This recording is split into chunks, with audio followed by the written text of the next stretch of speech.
Nights, fellow travelers along the path of the beam. I am known on this level of the tower as Jaime in Fuego. And if it please you, join me here for a bit of palaver on Hail to Stephen King. That's right, the show that I do twice every week here on the Horror Show. Once every terrifying Tuesday, and once every spooktacular Saturday, which is where you are seeing this particular program. You can just call me Fuego for short. And welcome to the Horror Show. I'm giving a little shout out to my homeboy, Joe Bob Briggs, that's right, who has an awesome special coming later this month on Shudder. But we're not here to talk about that awesome cat. We're here to talk about my favorite author, as you can see by the tower of tomes behind you. That's right, Sai King is my favorite author, and in another installment of some ongoing coverage that I actually haven't done one of these in a while, and as we're gearing up for The Stand at the end of the month, which is this month's Hail to Stephen King Book of the Month, because it celebrated 40 years earlier this year. I did a panel about it at the Phoenix Comic Con Fan Fusion Fest, whatever the fuck they're calling it now. And yeah, so I was like, okay, I've already done Pet Sematary in November. We've done a few other awesome reads, so much different anniversary coverage. I was like, all right, let's do The Stand for the month of December here at the end of the year. So if you are in the Hail to Stephen King Facebook group and have any interest in rereading that, on the last episode of the month, here at last episode of the year, we're going to be talking all about The Stand in its various forms in a live, spoilerific fashion. But today, we're getting back to a series of coverage called Films That Forgot the Face of Their Father. For all you tower junkies, you know what the hell I'm talking about here. And we are discussing a film called Mercy that I VOD'd, and I actually also purchased a copy that's in the mail through the eBaysies, which will be arriving to me at some particular point. But the purpose of the Films That Forgot the Face of Their Father is where I'm essentially talking about different adaptations that are of Stephen King stuff, but were either like the weird direct-to-video sequelized whatevers, you know, or just remakes that lost, like, just the essence and the vibe and the feel and the concept and all of that other jazz. And so, for that reason, I was like, okay, I have read Gramma, which is what this movie Mercy is about, that came out in 2014, and I thought Gramma, which was originally published in Weird something, I gotta consult my notes, I should have just had these all set to go. Weird book. So it was an anthology that came out, or it was either an anthology or a magazine, I forget, but it came out in spring of 1984. It had some big time Lovecrafty, even before Lovecraft, like Cthulhu, mythos type stuff going down in it. And so originally published in the spring of '84 and then collected in, that's right, Skeleton Crew in 1985, King's second collection of short stories after, you know, the first one being Night Shift, which is so incredible. I'm not as big on Skeleton Crew. I like some of the stories a whole hell of a lot, but there's others that I think are just kind of meh, not so very good. But Gramma was definitely one of the really, really strong ones, and it's in the back half of the book. I want to say it's like second or third to last, if I remember correctly, but I reread it this week. I rewatched the Twilight Zone episode because this was also adapted in 1986, I want to say. Looking, yeah. So they relaunched the Twilight Zone in the 80s when horror was having this big resurgence, and they called it the New Twilight Zone. And so in 86, it was adapted for television. Very faithfully, actually, I must say. But in 2014, Jason Blum of, I mean, my God, Blumhouse is one of the biggest and most successful names in horror right now for a reason, because the Paranormal Activity franchise, obviously, the Insidious franchise, the Sinister films, the Purge franchise, I'm gonna keep going. Rob Zombie's Lords of Salem, the M. Night Shyamalan's The Visit, and in turn Split and Glass as well.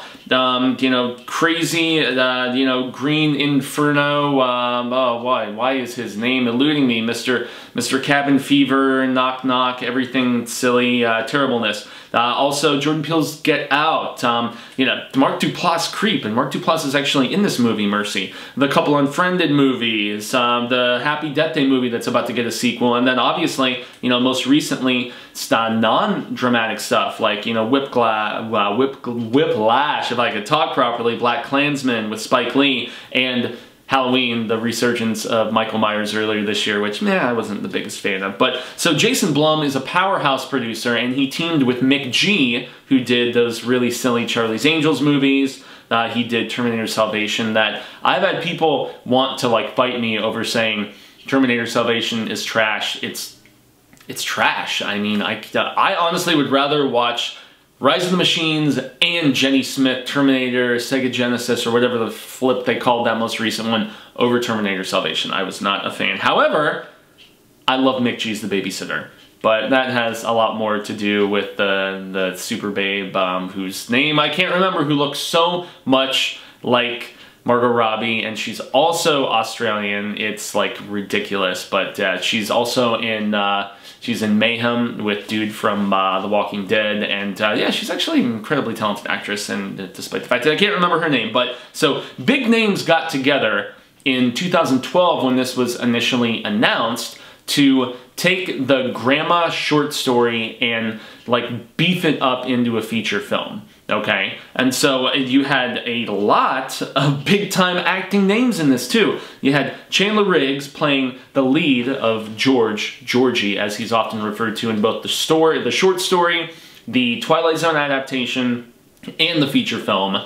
And you know, even beyond that, I mean, he was in between, I think, seasons 4 and 5 of The Walking Dead when this was put together. But you've got Joel Courtney, who had a couple years before done Super 8, which I personally feel is insanely underrated. I love Super 8. I mean, J.J. Abrams doing his best Spielberg impersonation, but man, the kids making their own Super 8 films and stuff, I mean, it's so great. But beyond those two greatly talented kids, you have Mark Duplass in a smaller role in this. Yeah, pre-Creep. I think he had just started doing The League about this time, or he was like just about to. Love the hell out of Duplass, whether it's Safety Not Guaranteed, where he's doing some more dramatic stuff, whether he's being a creep in the 2 Creep films, which were Blumhouse as well, or, you know, I mean, the guy is just insanely talented, ridiculously. He's funny, he's a writer, he's a director, he's so many different things. This also has Dylan McDermott in it.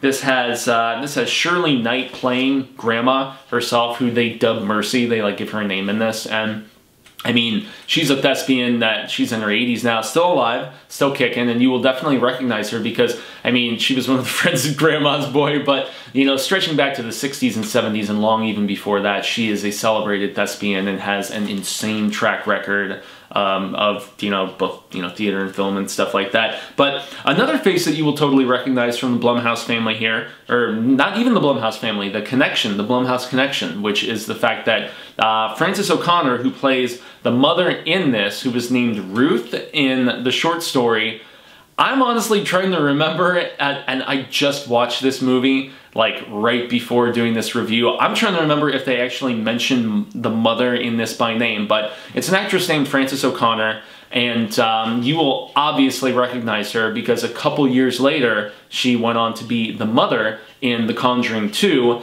and even though James Wan, I realized that the Conjuring films I don't believe are Blumhouse. No, they're definitely not Blumhouse, but because they're usually R-rated, and they... Anyway, I guess Blumhouse does R-rated stuff, even if they straddle that line from time to time. But, you know, James Wan has done so much with the Blumhouse family and, you know, directing The Conjuring 2. And so her being in this kind of makes sense, and she's not doing British accent or anything like that. But, yeah, every actor in this is good, okay? And Gramma's not a very long story, okay? Just to give you the short story synopsis before jumping into how they change a lot in expanding into a feature film for Mercy. So the short story is essentially very simple and very effective. You have this kid Georgie, his brother is a baseball player, his brother Buddy has broken his leg, and the mom is like, okay, you know, they have this obese, creepy, terminally old grandmother who is staying with them, and they've been caring for her for a while, but she has kind of a dark past, kind of some occult leanings. She initially could not get pregnant, gets kicked out of her church, all this different stuff, and all of that is in all three incarnations: short story, Twilight Zone version, and the Mercy film. Mercy just really changes a lot of motivation and reasoning and stuff like that, but King's story is streamlined and effective in the fact that kid gets left home to look after grandma while mom goes to check on older brother who has broken his leg in a baseball game. And the one thing that they touch upon very briefly in the Twilight Zone version, more so through the way they frame the Twilight Zone version, they don't do this kind of flashback stuff like in the short story where he's remembering when the grandma first comes there and where he's remembering some of the very young interactions with her and not wanting to hug her and all this stuff, and just getting a weird vibe from her. I guess that stuff is really lost in the film version because him and grandma are best friends in the Mercy movie. But he is left to kind of care after sickly grandmother, and she dies, or at least he thinks she dies. And honestly, the twist in the short story and in the Twilight Zone adaptation from '86, it's right in line, and it's Twilight Zone, it's Tales from the Crypt, it's, you know, Outer Limits, Night Gallery, it's the twist ending, and I love it. I think it's awesome.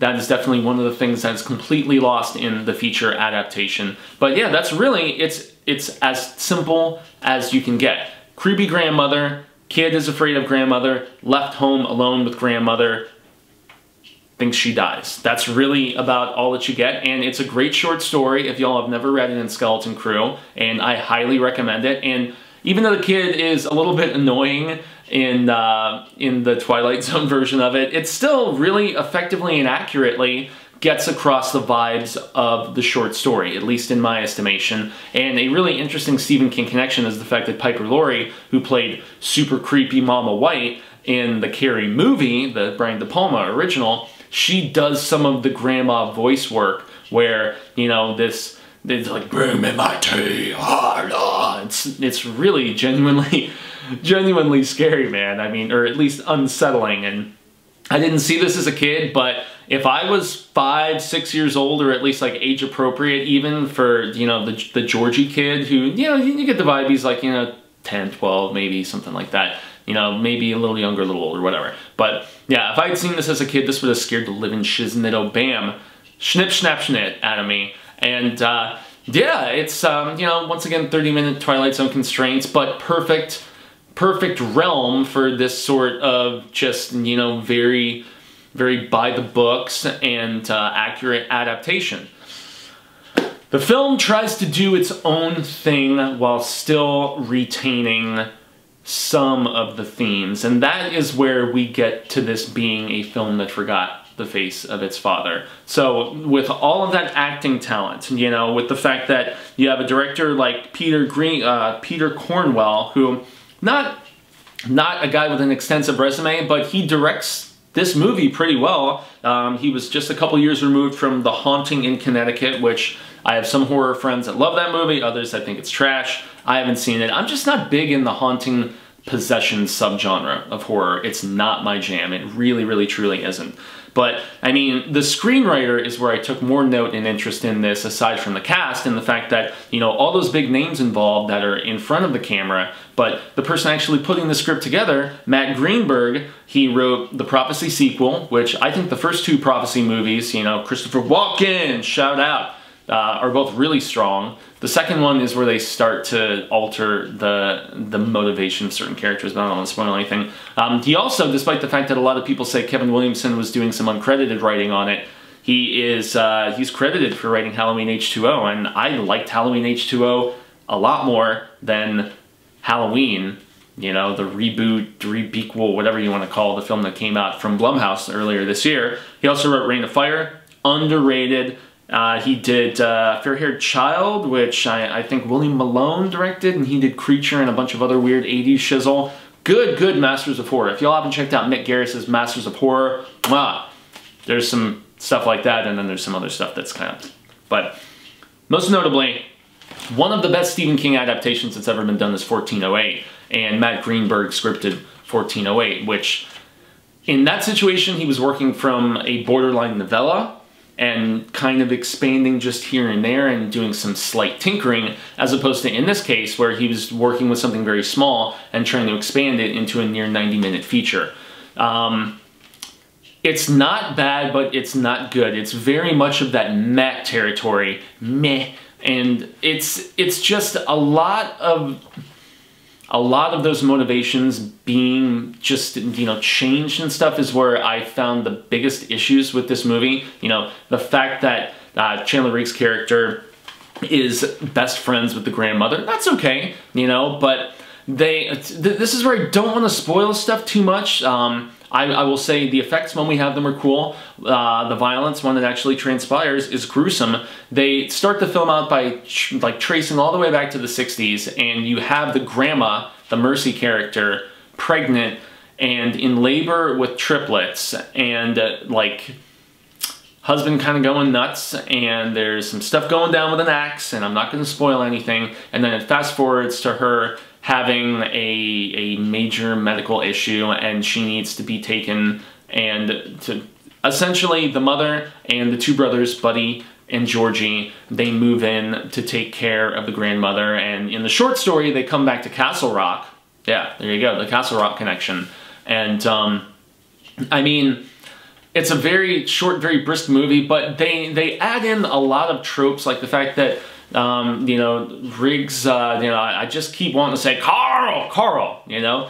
Carl's character of Georgie has this imaginary friend for whatever reason, and she has really no reason to be there, and they tie it in with the conclusion and the climax and the finale, and it's, I don't know, and the ending is drastically different than the twist ending that we get in, you know, both the short and in the Twilight Zone adaptation, so I definitely wasn't as big a fan of that. The most aggravating thing about this for me is the fact that it's Blumhouse, so and McG also co-producing, so it is a beautiful looking film.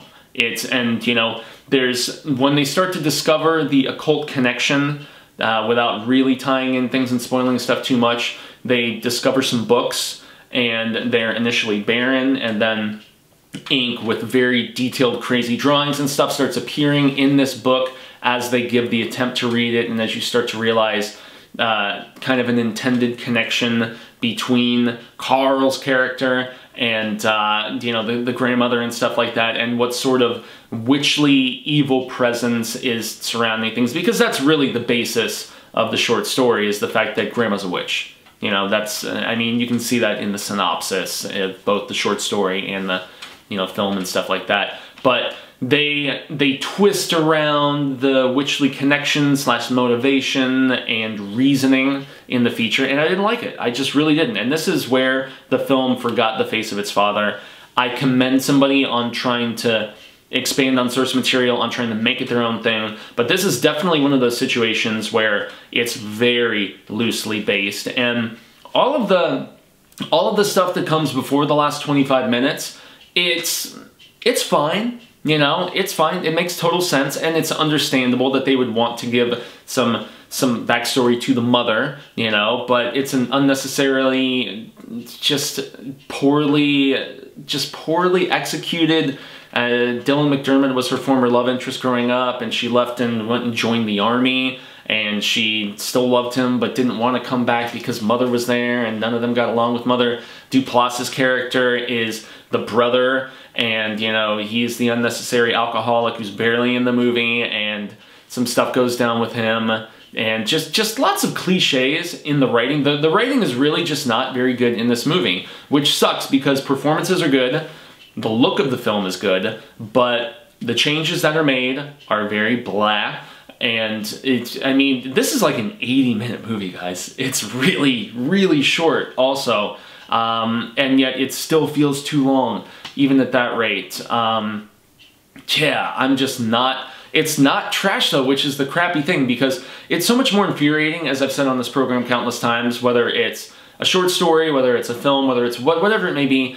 it's one thing to have something that's absolute trash, a garbage fire. It's another thing where you see the essence of potential, especially in the team that's been assembled, and then you're like, wow, they really blew that one. It's like when you have a bottom feeder team, you expect them to be a bottom feeder team. They're not gonna do like my Phoenix Suns right now, for instance, unfortunately. Not to get into sports crap, anytime I talk sports, and especially in the recent live Pet Cemetery thing, like, oh boy, Fuego's talking sports, no. But that's some of the analogies I like to make. And so it's like when you have a team like the 2004 Lakers and they have assembled so many different big superstar all-star pieces and then they lose in 5 games in the finals, that's where you start to realize, okay, this underperformed based on the talent involved, and that's the way I feel about the film Mercy. However, I'm still going to keep it in my collection, I don't know, it's a better made film than most of the crappy sequels to The Mangler or Children of the Corn or whatever else. But yeah, it's nerve-wracking and aggravating because of the fact that you see that if they didn't add in some of the weird tropes like, the former love interest aspect, and they try to wrap that up in the 3rd act in the last like 15 minutes, because the last like 20-something minutes of the film is essentially the short story. Brother goes to hospital for a different situation, but that's where we get to the nitty-gritty and the meat of the source material, is where Carl is left alone with the grandma at the house, and there's some seance type stuff and like a weird, upside down cross pentagram. I know there's differences between pentacles and pentagrams, so I'm not going to go into that significance and, distinction there, because I can't say that I'm deeply versed in the occult, because that's not my thing. But yeah, just poor execution with all of these different things they tried to add into the story. So, I don't know. This is maybe something that could be enjoyed on its own if you are not familiar with the source material, especially since it's Blumhouse and it's well put together. But Blumhouse coughs up a turd every now and then. Truth or dare. So I don't know. If you have any inclination to check this out, it's on VOD. You can rent it on all the usual suspects of like Amazon Prime and YouTube and there's a couple others. But bottom line, if you're a fan of either the Twilight Zone short episode or the actual short story, I can't really recommend this, and so Mercy falls into the distinction of a film that forgot the face of its father. I honestly had more fun with Pet Sematary 2, with A Return to Salem's Lot, with Sometimes They Come Back Again. So, I don't know, there's only a couple more things that I'm going to do in this continuing series, one of which is the remake of Salem's Lot, which I have coming in the mail right now, the one with Rob Lowe, and it's another one that had some serious casting behind it, but oh boy, that's one that I think I'm actually going to have fun with, whereas this one just frustrated me because I liked the performances and the team assembled, and just it was a poor script. So in any event, I have been Jaime and Fuego. Y'all can find me on all social media sectors like Twitter, Instagram, Facebook, and the YouTubies. Yeah, just like you see it spelled below, Jaime and Fuego. But more importantly, you need to subscribe here, hit the bell so that you get notifications about any time we do new videos here on The Horror Show, which is 2, sometimes 3 times a day, yo. Anyway, now I'm gonna stop quoting Can't Hardly Wait, and yeah, if you want to see movie reviews, video game let's plays, trailer reactions, so many different things that we do here. Yeah, we like to be the most prolific YouTube channel for the scarific. So I guess until the Wheel of Ka comes around once more, I will give a shout out to the Hail to Stephen King Facebook group, and if you want to be a part of some further palaver there, make sure to jump on and request. It's the only thing that really keeps me on the face bizzles. I spend the rest of my time on the Twitters and the Instagreesies. So yes, if you want more discussion with an awesome bunch of Sai King fanatics like myself, definitely jump on there. I am the sole moderator and administrator. So yes, let's share some more discussion about Sai King. And until that Wheel of Ka comes around once more, as I said, hasta luego, sin amigos. I hope that we get to convene once again sooner rather than later. And yes, constant viewers and readers alike, remember, stay scared And in this case, probably read Stephen King. Yeah, Gramma. Skeleton Crew, yo.